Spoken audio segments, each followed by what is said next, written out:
This is episode 691 of the Rio Grande Foundation's Tipping Point, New Mexico. I'm Paul Gessing. And I'm Wally Drangmeister. I'm president of the Rio Grande Foundation, New Mexico's free market think tank. You can find out more about the foundation at riograndefoundation.org. Wally, here we are, less than 1 week left in the session, which ends on Saturday at high noon. Can't come soon enough, but things are moving and not moving in Santa Fe, and we got a lot of news regarding that. But I broadly at this point will say that it's another fairly do-nothing legislative session, which, given its makeup, is probably a good thing.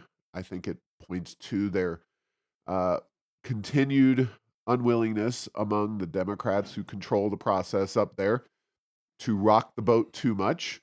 Certainly not doing anything of significance to the good, and not doing a ton to the bad. Certainly gun rights are at stake, as well as oil and gas. Not so much on the regulatory front, but on the tax front, it looks like they're going to increase the royalties, and there's another tax bill we'll talk about. But the medical provider shortage, nothing really going to happen on that so far as I can tell. Just a lot of status quo mindset. And, when you're part of a party that has controlled New Mexico for basically 100 years, I can see where they're coming from. What I can't see is what the voters get out of it, but it's just a lot of status quo. We're going to pass or put a lot of bills forth for better or for worse, and not a lot is going to happen of substance, which, again, like I said, it could be a lot worse. But what's your take on what you've seen up in Santa Fe? Yeah, what I see is, bills that actually make people's lives better. There aren't many of those, by the Yeah. way. And so, that happens in two ways. One, for example, is that if they would do a crime bill that would actually help reduce crime, but they're not. Or on the medical side, if they would do something that would allow, enable, encourage more doctors to stay here and therefore have better health care, that would definitely benefit the citizens. But we're not going to mess with that. And then on the other side of the thing is we have lots of money, and they're looking at getting more from the oil and gas industry, but they really aren't. They really are unable, unwilling, or have not yet come up with the formula to implement that money or spend it in a way that really addresses the issues that are facing the state of New Mexico, and they're not giving it back to the taxpayers. So yeah, it's a very interesting session from that side, and it's almost like there's no kind of restructuring bills of gross receipts tax or a major income tax bill. There is one to maybe make higher earned income tax credits poor for poor New Mexicans, but nothing to eliminate it, to encourage more business opportunity. And then things like the so-called paid family medical leave were such hugely overreaching bills that really you had to really they had to resort to trickery to even move them along. And then things like the alcohol tax. Again, they love a tax. No taxes. They love taxes, whether it's for revenue or for other purposes. But that one didn't pass, and so I'm left thinking, well, this is kind of a letdown, with the possible exception of if you're in the oil and gas industry, it looks like it may take things the other direction. Yeah, well, there's a lot we can talk to on all of these fronts, but I'm going to start with a bill that we've talked a little bit about, the medical provider shortage being an issue. And one bill, SB 176, finally got its first hearing. It would have addressed New Mexico's medical malpractice bills. It's a bipartisan bill. Senator Martin Hickey, a Democrat, a doctor, put that forth, and it finally got its first hearing, and it was voted down. No surprise there. Then we've got related bills on the medical malpractice, which are related to these compacts, and these would allow people from out of state medical professionals to come to New Mexico. There are bills, uh, broadly speaking, about medical providers, audiology, occupational therapy, physical therapy, counseling, psychology, emergency medical services, physician assistants, dentist and dental hygienist, and social work. So, quite a number of these medical compacts. And they're overwhelmingly so far not at a position where they are likely to become law or become, be passed by both houses. And I mentioned that they were related to medical malpractice. Well, they are also opposed, as are reforms to New Mexico's medical malpractice reforms by the trial attorneys, who, of course, are the one of the, if you're talking about a trifecta of Democrat Party uh, donor bases, the trial attorneys are definitely at the top of the list, or one of the leaders on the list. And it's one of the reasons why New Mexico is in the position it is, because the trial attorneys, and there are obviously circumstances where people need to sue a doctor for doing things that are unethical or medically unnecessary or problematic. But the trial attorneys really have the claws into New Mexico's Democratic Party.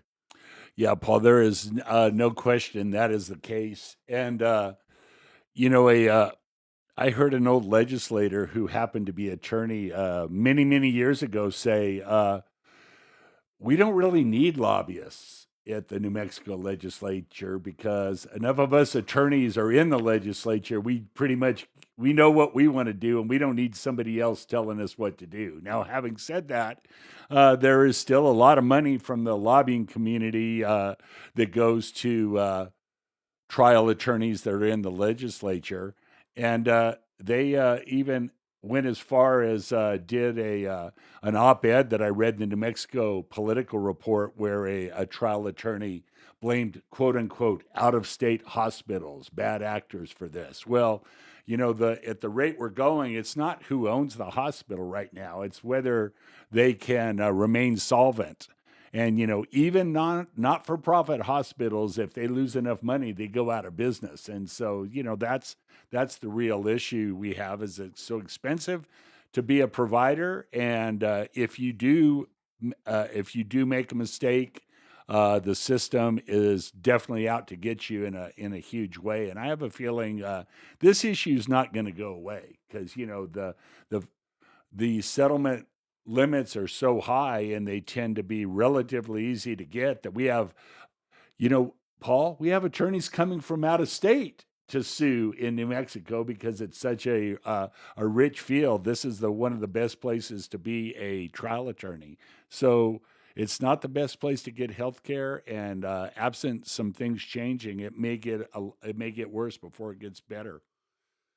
Yeah, absolutely. Of course, you probably are listening and wondering, when are they going to talk about paid family leave and that bill?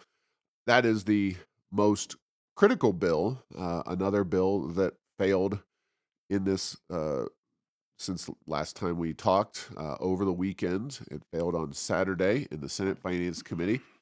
That bill was HB 11, and we've talked about it quite a bit. Last Wednesday there was I guess you could call it an informal or a bit unusual type of hearing or discussion, where the sponsors were not uh, at the event. It was analysts, people who are paid to look at legislation and and analyze the uh, ability of this law to, for example, the fund under the paid family leave bill to be sustainable and solvent into the future, where the money is going to come from. A lot of kind of the basic questions, and a lot of people on the left were very upset that George Munoz, the Senate Finance Committee chair, did not invite the sponsors to the bill to that hearing. But they weren't really there, and at a busy time in the legislative session, I think they're just crocodile tears at this point. The questions being asked were much more on the basis of, is this program funded? Is the fund going to be solvent? Where is the money coming from for the leave and the $3,000 for the baby or adopted baby in the case of that instance for the first 3 months, so $9,000 per child that would be paid out. There were a lot of questions, and it was much more for the analysts who look at these bills to discuss and kind of hash out, are these significant concerns or not? And I tuned in for this riveting, I think it is safe to say for us, riveting event. And It doesn't get any better in public policy than that event. So. yeah, and when you get these analysts who really have studied these bills, and they kind of get that deer in the headlights look about them when they're asked what should be simple questions about solvency of a bill or a proposal, I think it really highlighted, and there were a number of, gee, I don't know, moments when the analysts just didn't have a good answer for the people on the committee. I'll say this: kudos to Senator Munoz for having the hearing and being willing to do that. Kudos to the Senate Finance Committee, at least the 8 members who voted down HB 11, the paid leave proposal. That was important, and something that showed that at least in some corners the legislative process does work in New Mexico. I'm not going to overdo it, but in this particular case, they clearly looked at, not from a partisan perspective, but from a how is this thing going to work perspective. And 8 of the members of the Senate Finance Committee said this just doesn't hold water, and I think they're clearly correct. Yeah, I'm Paul. I'm one of the few people that like the FIRs. I think they're a lot of times only 20% of what you need, but in this case, Sure. it brought up all of the key issues. One of the first and foremost was the fact that the part that was going to be paid for by payroll taxes was going to go bankrupt in a couple of years. Yep. Notwithstanding the fact, and I won't use the L word, I'll say the sponsors of the bills had overly rosy characterizations, and they even used the word, well, we got somebody to do an actuarial study. No, they didn't. They had somebody that used the back of a napkin at their direction to say that this thing was positive, and it was not very hard for the legislative finance committee staffers that do this work to figure out that this thing was who knows what it was going to cost, because they hadn't done enough work to figure it out. So, and the statement was made that parts of the bill, there was committee members who liked them, but this thing was just one of the. It did remind me, Paul, of one of these federal bills where there's more questions than answers, and in the words of Nancy Pelosi, you're going to have to pass it to find out really what it says and what it means, because the words in there were not sufficient to give, I think, even guidance. It would just have to be made up in some rulemaking about what that law meant. And this is above and beyond the fact that it's probably ill-timed, and it was too aggressive, and would probably, you know what? It's economics in one lesson. If you need time off, that might have been good for some people. Although, heck, the amount was capped at a very low rate, so it's not for a lot of people. It would have still been an extreme hardship, even if they were under this. But it's easy to point out, well, in this circumstance and that circumstance, this person would be helped by this. And boy, the sponsors of that and their supporters did that ad nauseum. but the fact that how much damage it could have done to the business climate and actually employees that had to pay into it without getting any benefit, they left that out. So hopefully this one will be gone at least through the 30-day session upcoming. But these things have a way of hanging around. Although, because I think they killed it in a very definite way, but I don't think it was in a way that would necessarily discourage the sponsors from bringing it back at some point. Well, yeah, and we'll talk about that in a second. But first, I want to give props to the members of the Senate Finance Committee. They are the people who are supposed to ask these questions, but quite frankly, these are people, every committee is supposed to look at all aspects of the bill just with a focus on their particular area. And this thing, we said from very early on that especially when the new version, the Welcome Family plan came out, that was introducing a whole host of additional new solvency related issues. Uh, and it should have been flagged and discussed and addressed before it got to the last committee, before it was going to be passed by the Senate floor, in the last, and it would have passed the Senate floor had it made its way to the floor of the Senate, and that would have been on its way to MLG's desk, and we don't know what she would have done. I think it's truly, I don't know, maybe I'm giving her the benefit of the doubt and saying 50-50 she signs it versus vetoes it, but uh, I'll say that it's anybody's guess what happens when it hits the governor's desk, had it happened. But uh, go ahead. And one quick point on Yeah. that: the reason those earlier committees didn't vote it down, they knew that it was a disaster from day one. How many legislators in New Mexico have been primaried on the Democratic side because they didn't vote for earlier versions of paid family leave? And that's I don't know the exact number, but it's not zero, and it's certainly a handful. And I think that was on the mind of several of those others. We're like, we'll let somebody else take care of the heavy lifting of asking these hard questions. Yeah. So here we go. Munoz, Democrat. Shendo, Democrat. They were no votes. Brandt, Republican, no vote. Campos was a no. Pete Campos. Bobby Gonzalez, a no. Another Democrat. So Campos and Gonzalez both. Steve Lanier, Republican, a no. Michael Padilla was a yes. Jeff Steinborn was a yes, both Democrats. Nicole Tobiasen, a no. Linda Trujillo, a yes. And then Pat Woods, a no, a Republican. So Linda Trujillo, a Democrat.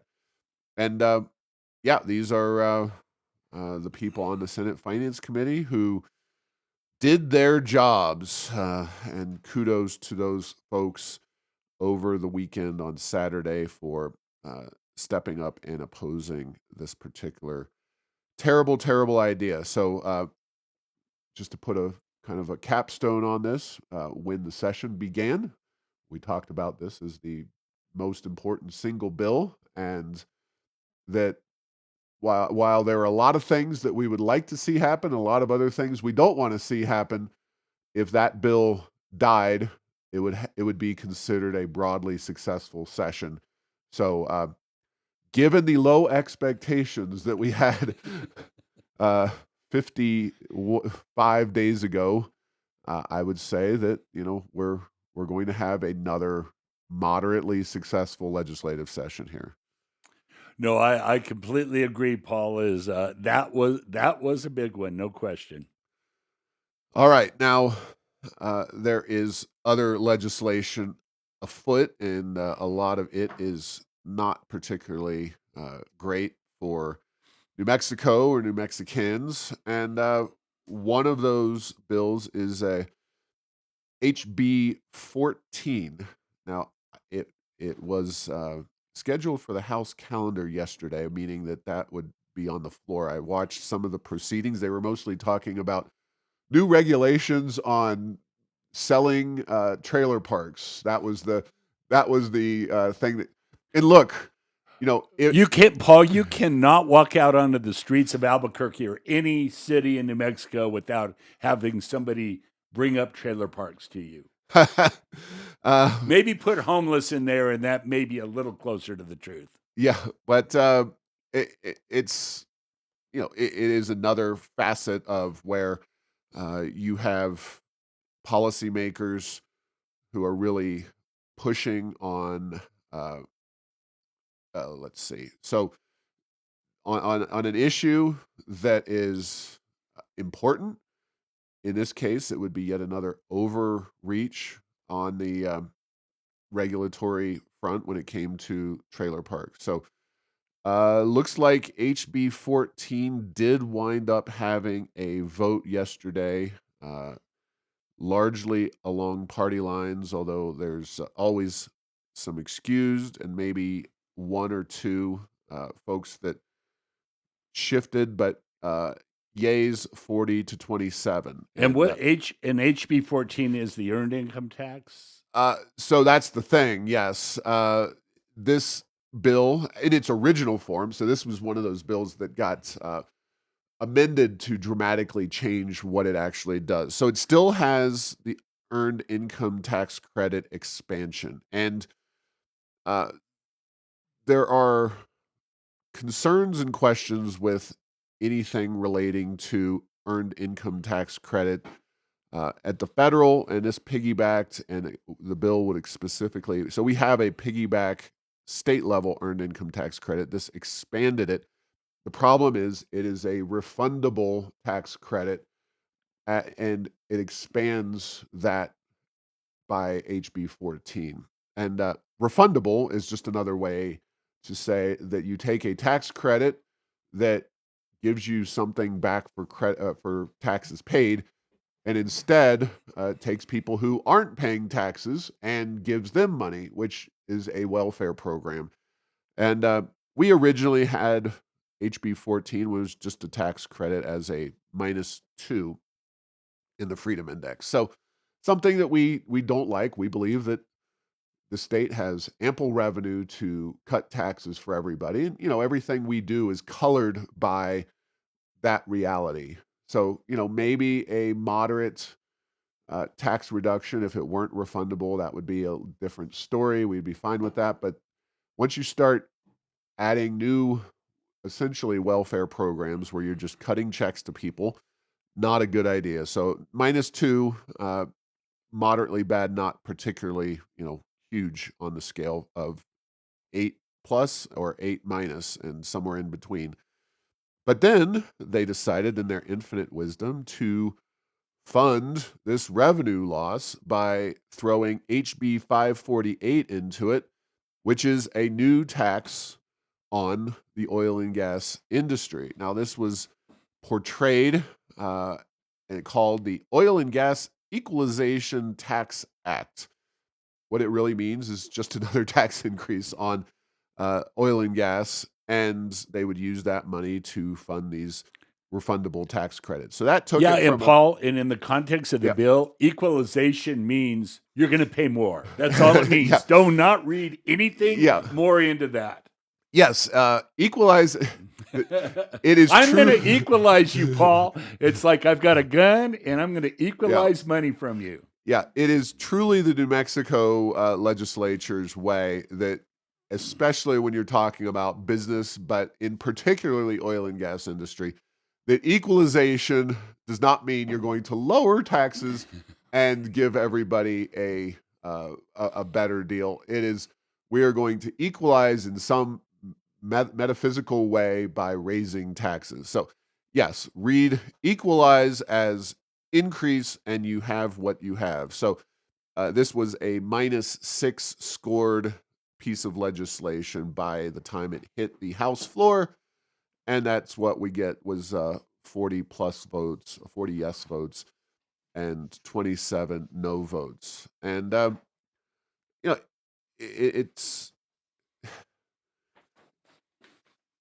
I believe, and I have heard industry analysts believe that oil prices are going to be likely in for a correction, shall we say? Now, Whether that happens or not, uh, that is questionable. But no matter what you're dealing with in terms of the industry, the oil and gas industry, New Mexico has to compete with other states. And yes, you can uh, always increase your tax rate, whether it's the royalty bill, SB 23, that I believe is on its way to the governor's desk.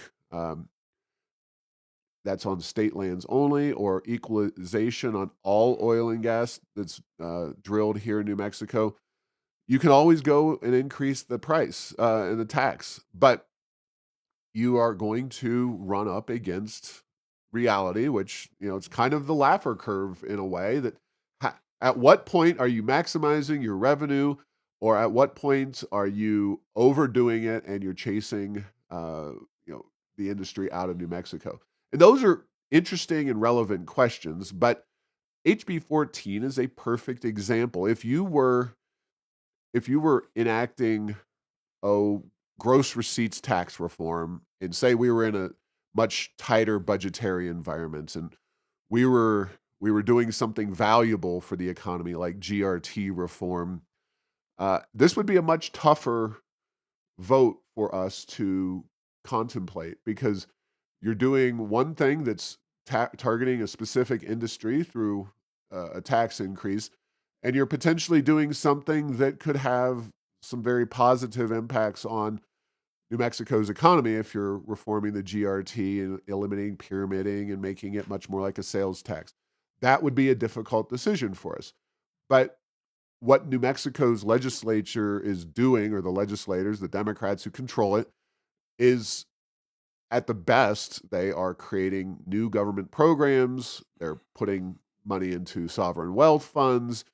They are not doing anything with the money that is going to unlock New Mexico's economic potential, and therefore, it's a pretty easy decision. -6. Yeah, and Paul, I call this Mary Poppins legislation. Ooh, Just a spoonful of sugar, in this case, more tax money from the oil and gas industry will help the medicine go down, something that they would like to do but really don't want to put scarce state resources existing. scarce. They are scarce. We what do we do with them? Do we spend them? No. Do we give them back to where they get put in production? We just put them on the sidelines. So yeah, there's no question that tying things together is not a good sign. And there is a now. I do want to say that from a legal point of view, I think they're okay. There's this concept called log rolling, where Yep. you can't put too many things into a single bill, but they have put these two bills and said these are really two facets of the same thing, but they need to be passed separately. If they were to do the oil and gas and earned income tax credit bill, I do think that would be log rolling, although the success in arguing that in New Mexico over the years has not been exceedingly good. So, Yeah. So, when that bill, like I said, just passed the House. They do seem, based on the royalties bill the and this bill, I would not be surprised if the Democrats shove this thing through. They seem to have an axe to grind for oil and gas, in the sense that they want more money out of the industry, which, again, is baffling and perplexing. $61 billion sitting in various accounts, not to mention all the various other accounts and funds like our capital outlay, et cetera, et cetera. So it's really senseless. But then on top of that, what I believe, and you know, maybe in the next week or two, we'll start to dive into some of what's happening at the national level. I'm going to speak for both of us and say that tariffs are taxes, and they're, I think, having a expected negative impact on the stock market and the economy, and that between that and Trump's pro-energy policies, energy prices in general, oil and gas, are in for a correction. They are likely to drop in the not too distant future, which will make this these decisions made by the legislature even more, uh, I think, harmful to New Mexico economically. Of course, again, the state will be just fine. They're sitting on billions and billions of dollars. It's the rest of the economy of the state of New Mexico that will take it in the shorts. So I think what I'm getting at is that this is a particularly ill-timed policy decision to pile more taxes on top of the oil and gas industry. Yeah, Paul. And I used to not have a good example for the next point I'm going to make, but now I do. Ooh, all right. So you make changes like this, and the impact is not immediately felt. Mhm. So the question of how many oil wells do we drill in New Mexico versus Texas? Uh, how much money and how aggressively do we maintain our wells in terms of, it always costs more to do it quickly to get them back in production. And if the price is high, you do that. If the price is low, you don't do that. And then on the other side, when do you shut them down? So if taxes are higher, you need more barrels per day from an old well to even keep it running. Otherwise, you just shut it down. Now, it takes a while. And my example is COVID.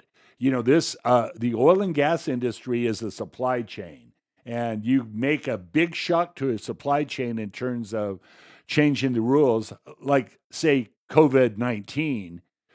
The supply chain took a huge hit, but it took a year and a half until you felt some of the impacts of that. That combined in the oil and gas field with the uh, fact that some of these things may not be fully felt until there is a dip in oil prices. And this is one of those where, you look back 2, 3 months and you're like, see, they were just crying wolf, nothing happened. But there can and probably will come a time in the future where you're like, oh, yeah, maybe that wasn't such a good idea. But that's why politics is sometimes, they criticize businesses for focusing on the short term quarterly earnings. Well, politically, they just focus on short term revenues. Who cares if it kills the goose that laid the golden egg? That'll be somebody else's problem in the future. Yeah, exactly. So the results are very stark when you talk about the Freedom Index. Right now, we're looking at scores with our good friend John Block at the very top of the heap in terms of all legislators at a positive 130. That means there's a lot of Mhm. bills that are getting votes, even though so far things haven't necessarily happened at a high level. And And that Paul, these are floor votes these only. are floor votes only. Floor, okay. So we'll see. There's a lot of votes still out there that have bills, I should say, that have passed one or the other house, but haven't passed both houses. So uh, negative scores, and there's a lot of other Republicans, predominantly with those high levels. There are no moderate. There's no conservative Democrats. There's some moderate Democrats, but they're dealing with scores at about the mirror image of where John Block is. There's a lot of people on the Democrat side who are negative 118, negative 120, negative 130. Now that's mostly in the House. The big numbers on either side are in the House. The Senate is a body that has taken less votes, which is typically the case. Initially, there were some bills that passed unanimously through the Senate that Republicans, I think, voted for that really had some deleterious impacts on their voting track records. But right now, I think Jim Townsend, newly minted former House member, former House Minority Leader, he has the highest score in the Senate at 37. And there are scores more in the negative 70s among some of the most progressive members. And it's interesting, not always is it the people who you think, oh, those are the ideologically most progressive people. It does seem like you wind up with maybe the people who are a couple of steps back from the hardest core progressives who actually put up the worst scores. They seem to just vote consistently wrong on everything. There are a few issues here and again that the more extreme progressives actually come back around in that horseshoe theory of American politics. Uh, but anyway, go check it out for yourself, riograndefoundation.org. Go to the Freedom Index, see how your legislators are doing. Please probably give them a week or so after the session, unless you're looking at something that's really moving right now. If it's something that they voted on in one house or the other, certainly HB 14 would be a great example of something to be in touch with your representatives, actually your senators on, because it just got voted out of the House. And that's a bill that's very concerning. But yeah, it's the Freedom Index is going to be finalized in a week or so after the legislative session. This is, I think, really important information. We tackle RGF's core ideas around the economy. Education, unfortunately, not really in any substantive way discussed along the lines that the Rio Grande Foundation would prefer, whether it's choice or accountability. Nothing made its way to either the House or Senate floors.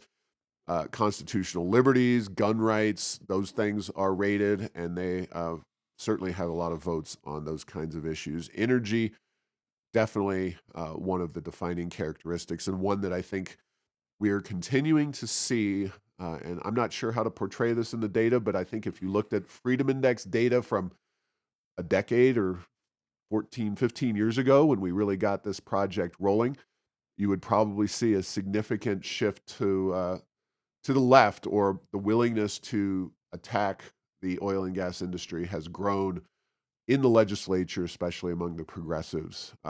And right now, it's through the tax code and imposing new taxes on them. Yeah, and part of that, Paul, I mean, would they do it even if state revenues were low? We'll have to wait and see because that day could come, although the oil industry in New Mexico is doing very well. But it is easy to take a pound of flesh out of an industry that is growing, thriving, but it is a very interesting thing to hear the same people that argue that we need more money in addition to the huge amounts we already get, but then we'll do things that will reduce the chances that it'll keep flowing in the same amounts and percentages from the industry like oil and gas. So the bottom line, doesn't necessarily pay to be successful in New Mexico. That is the understatement of the century. Yeah, another iteration of that would be pigs get fat, hogs get slaughtered. I believe Exactly. that is very true. All right. Well, with the balance of our time here, maybe not as much time as I had hoped, but we released a report that we co-produced with our friends at the Fraser Institute.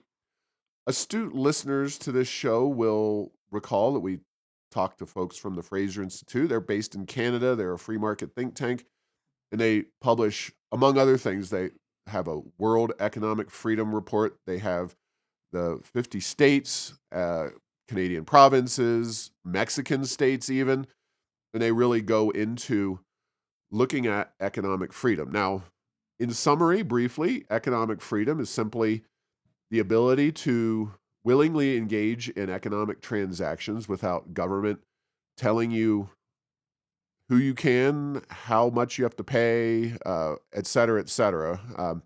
And of course, taking money out of your pocket uh, or spending lots of money in many different ways. But of course, that spending has to come from somewhere. And a lot of spending does involve corporate welfare. So putting a thumb on the scale that way. Overall, this report, these reports that they've done from the Fraser Institute really do a great job of highlighting economic freedom issues. New Mexico tends to be at the very bottom. So One of the authors of this report from Fraser is a gentleman named Matthew Mitchell. We had a conversation with him on the show that will come out this week, and I encourage strongly people to take a listen because I'm calling this kind of our magnum opus. This is a report that crystallizes and encapsulates so much of what the Rio Grande Foundation does.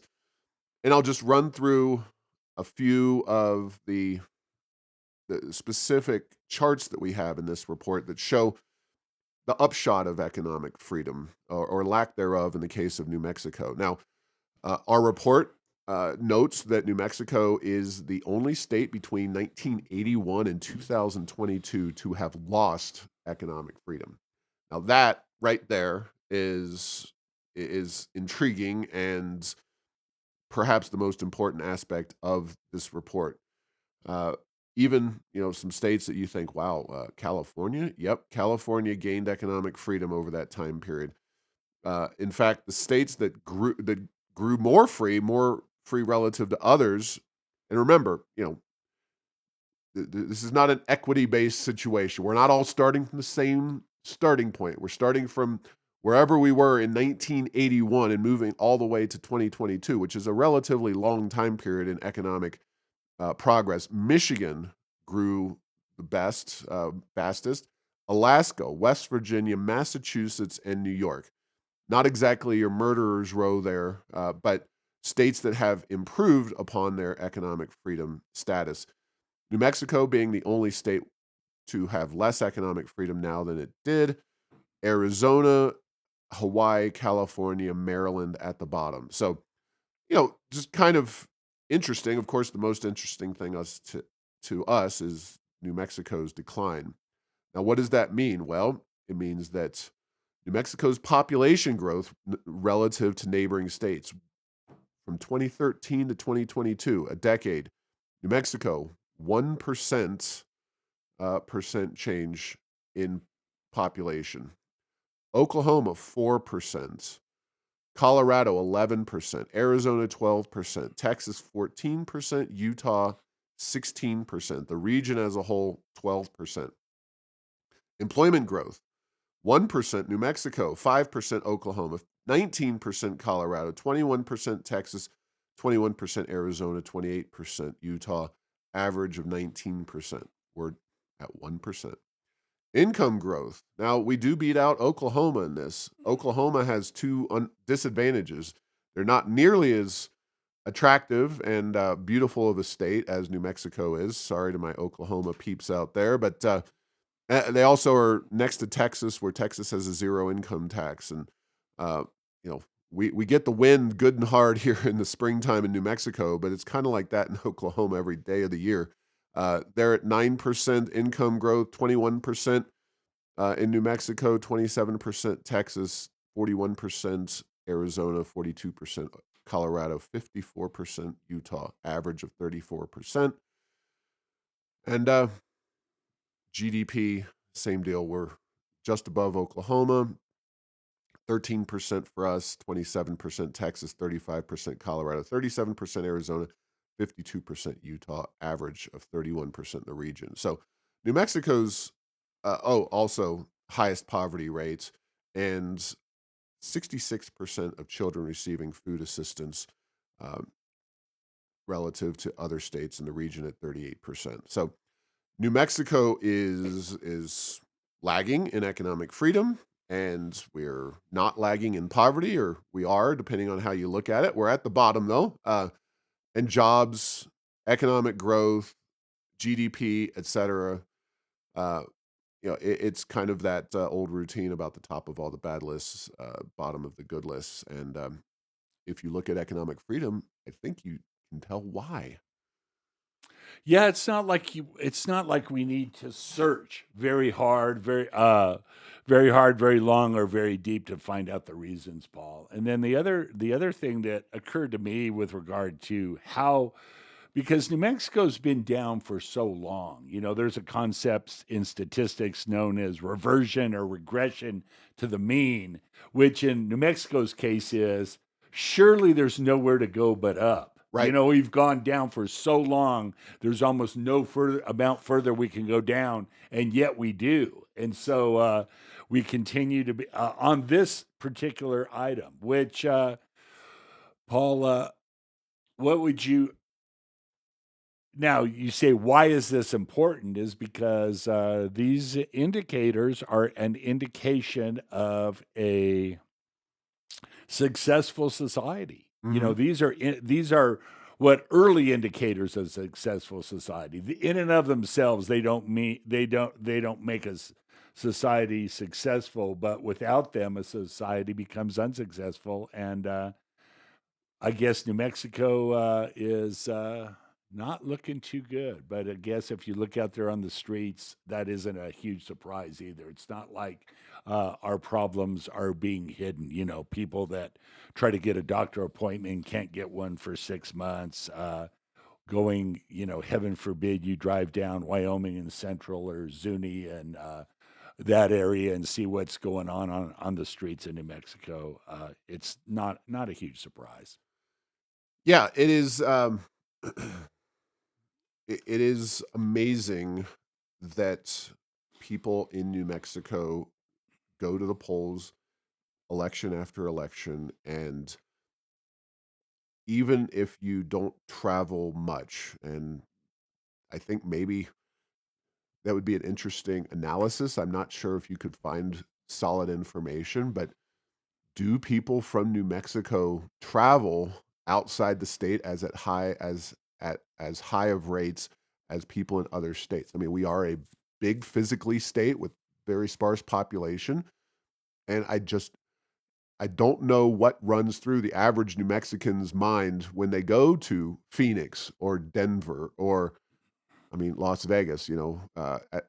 Las Vegas is a unique state, but Yeah. it does have, or city, but it has so much dynamism going on. Dallas, Houston, just neighboring states and cities that have so much economic uh, activity going on, and they're growing. There's always new things happening, and New Mexico has some new things that happen. It's not like nothing ever happens here, but our skyline in the city of Albuquerque has been the same since I want to say the 90s. I long before I moved to New Mexico 19 years ago. I remember visiting a family and stuff, and I remember the towers, the Yeah. big twin towers went up in the 90s. It's just a very very long term of staying in the same situation. And the oil and gas industry does so much for the state in the sense that it provides so many resources, but the oil and gas industry can't force an education system that works for them. If they were voluntarily, and this is what I tell the people at Namoga, I'm like, guys, you should make a a bigger deal publicly about what is done with the money once it goes into the education system, because you know, the oil and gas industry has in the past advertised itself as saying, we fund 50% or 40% or 70% of the education system in New Mexico. Well, that is not exactly a selling point for an education system that is dead last in the entire nation.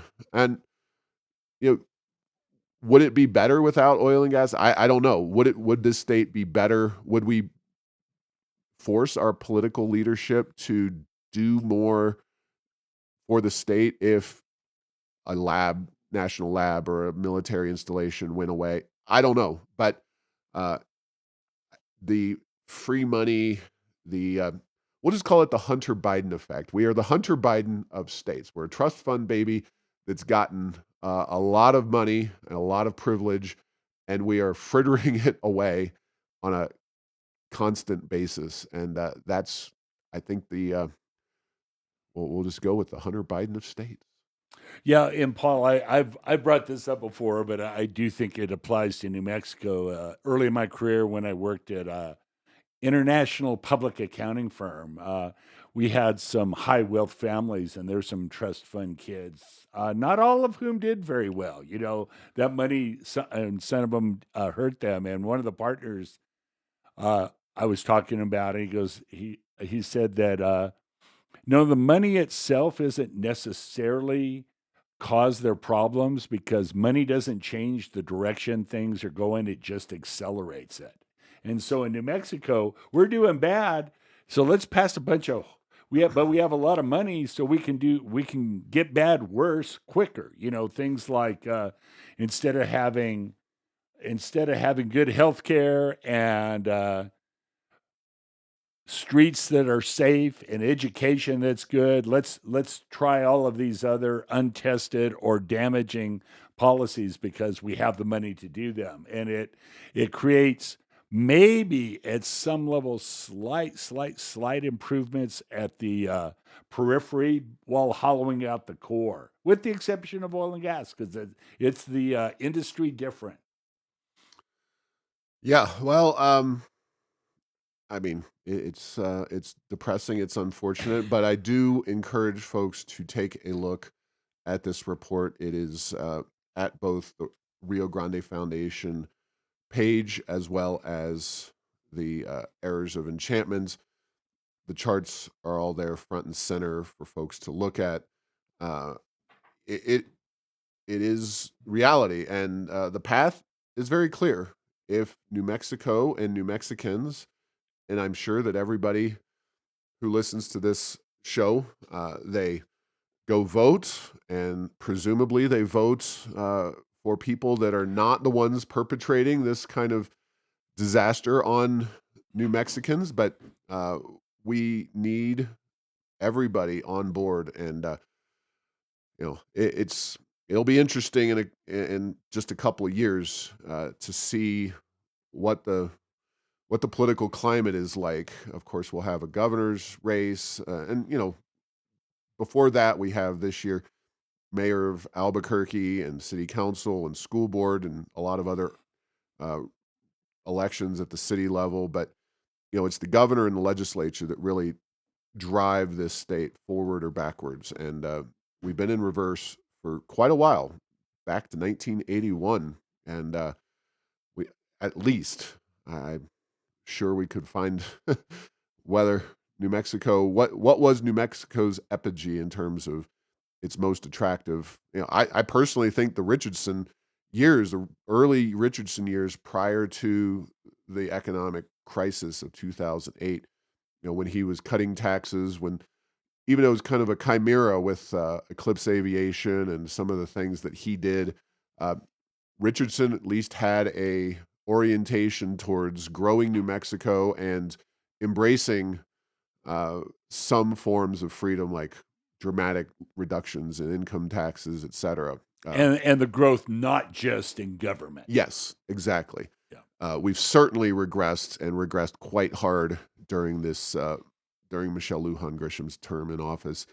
And while the report doesn't necessarily measure COVID and related items, and they don't even fully account for all of the oil and gas money. The oil and gas money is included in the spending, but it's not included in the taxation because the taxation is not borne by New Mexicans. That's the way the people who study these things tend to analyze them. And we could argue about that and many other things. And we could even say that New Mexico's arguably gone further backwards because we have so much oil and gas money. But we'll just leave it at we've regressed over the span of just over 40 years from 1981 to 2022, which is, they're looking for thorough data. They want to have, the most thorough data available. And you really don't have that as quickly as you would like. But anyway, with that, the good news is that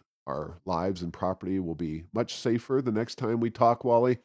And the bad news is I don't think we're going to do anything in this legislative session to move the needle back towards economic freedom. I suspect it's going to further damage our overall economic freedom, setting aside our constitutional freedoms, et cetera, et cetera. But With that, thanks for listening to this week's episode. Find all episodes at tippingpointnm.com or at the Rio Grande Foundation's YouTube channel. Subscribe to the show at Apple, Stitcher, or tell Google Home to play Tipping Point New Mexico. Thanks to Path 3 Marketing for producing this show.